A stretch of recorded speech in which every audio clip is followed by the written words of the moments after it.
January 5, from Genesis, chapter 11. At one time, all the people of the world spoke the same language and used the same words. As the people migrated to the east, they found a plain in the land of Babylonia and settled there. They began saying to each other, "Let's make bricks and harden them with fire." In this region, bricks were used instead of stone, and tar was used for mortar. Then they said, "Come, let's build a great city for ourselves, with a tower that reaches into the sky. This will make us famous and keep us from being scattered all over the world." But the Lord came down to look at the city and the tower the people were building. "Look," he said, "the people are united, and they all speak the same language. After this, nothing they set out to do will be impossible for them. Come, let's go down and confuse the people with different languages. Then they won't be able to understand each other." In that way, the Lord scattered them all over the world, and they stopped building the city. That is why the city was called Babel, because that is where the Lord confused the people with different languages. In this way, he scattered them all over the world. The line of descent from Shem to Abram. This is the account of Shem's family. 2 years after the great flood, when Shem was 100 years old, he became the father of Arphaxad. After the birth of Arphaxad, Shem lived another 500 years and had other sons and daughters. When Arphaxad was 35 years old, he became the father of Shelah. After the birth of Shelah, Arphaxad lived another 403 years and had other sons and daughters. When Shelah was 30 years old, he became the father of Eber. After the birth of Eber, Shelah lived another 403 years and had other sons and daughters. When Eber was 34 years old, he became the father of Peleg. After the birth of Peleg, Eber lived another 430 years and had other sons and daughters. When Peleg was 30 years old, he became the father of Reu. After the birth of Reu, Peleg lived another 209 years and had other sons and daughters. When Reu was 32 years old, he became the father of Serug. After the birth of Serug, Reu lived another 207 years and had other sons and daughters. When Serug was 30 years old, he became the father of Nahor. After the birth of Nahor, Serug lived another 200 years and had other sons and daughters. When Nahor was 29 years old, he became the father of Terah.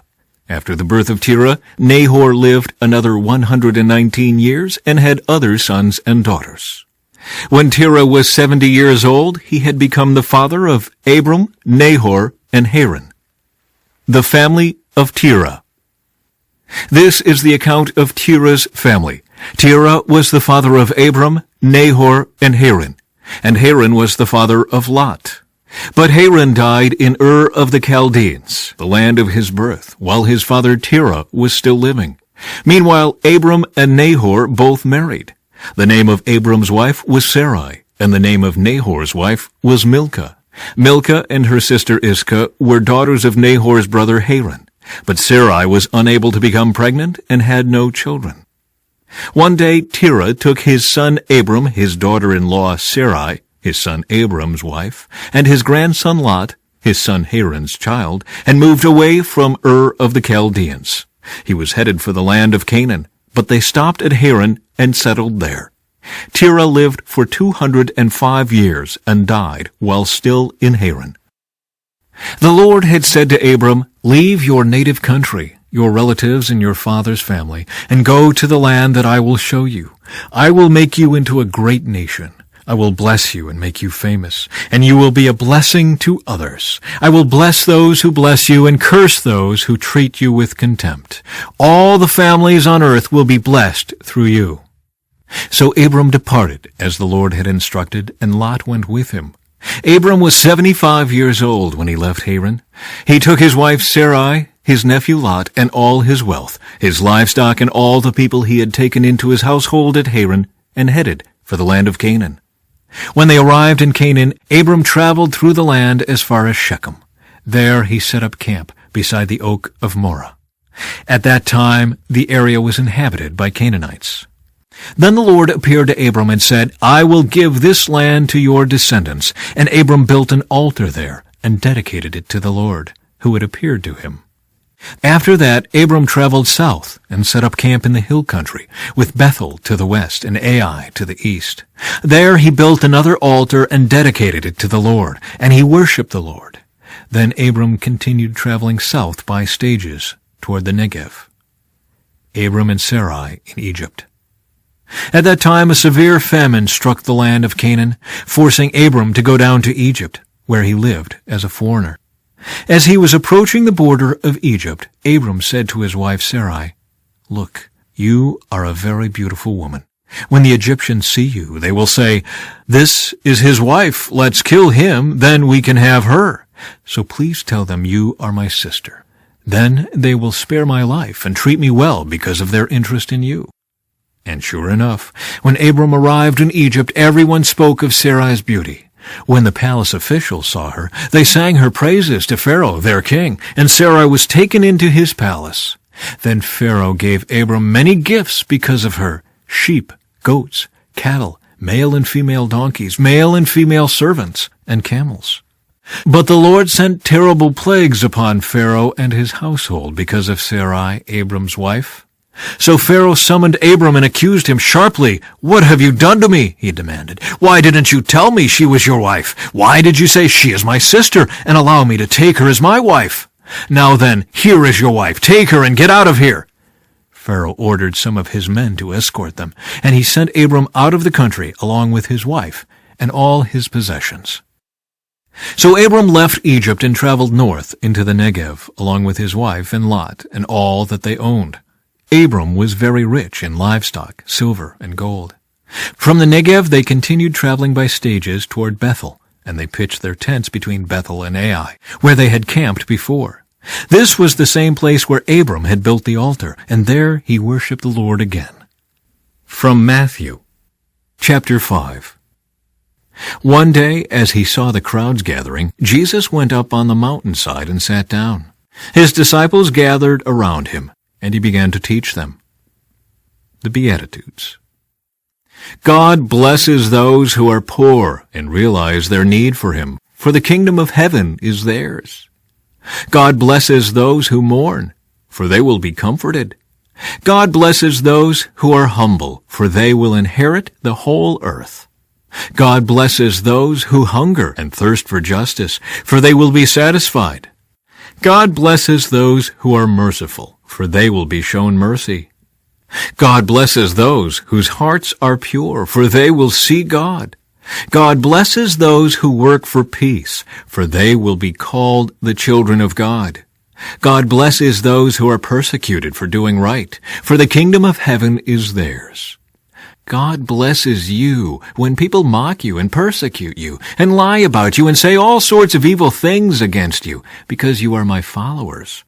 Be happy about it. Be very glad, for a great reward awaits you in heaven.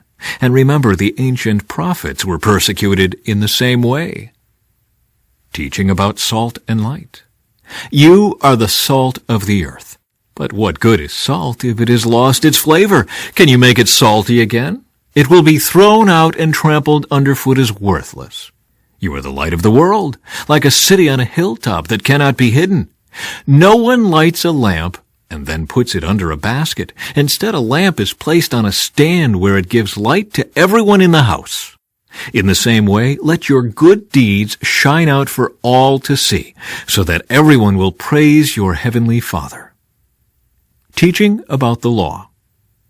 Don't misunderstand why I have come. I did not come to abolish the law of Moses or the writings of the prophets. No, I came to accomplish their purpose. I tell you the truth. Until heaven and earth disappear, not even the smallest detail of God's law will disappear until its purpose is achieved.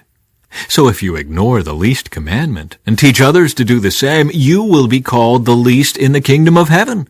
But anyone who obeys God's laws and teaches them will be called great in the kingdom of heaven. But I warn you, unless your righteousness is better than the righteousness of the teachers of religious law and the Pharisees, you will never enter the kingdom of heaven. Teaching about anger.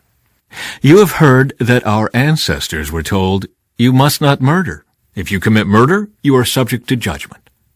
But I say, if you are even angry with someone, you are subject to judgment.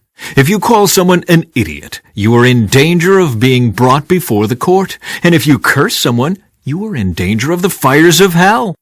So if you are presenting a sacrifice at the altar in the temple, and you suddenly remember that someone has something against you, leave your sacrifice there at the altar. Go and be reconciled to that person.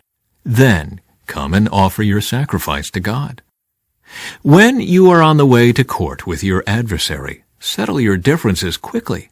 Otherwise, your accuser may hand you over to the judge, who will hand you over to an officer, and you will be thrown into prison.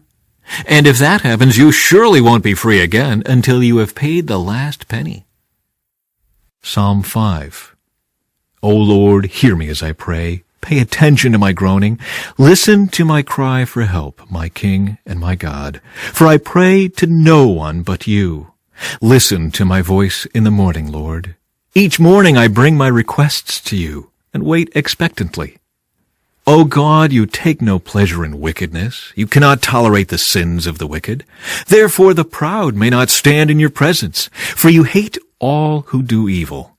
You will destroy those who tell lies.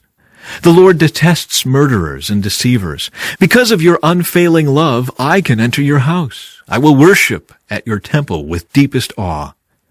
Lead me in the right path, O Lord, or my enemies will conquer me. Make your way plain for me to follow.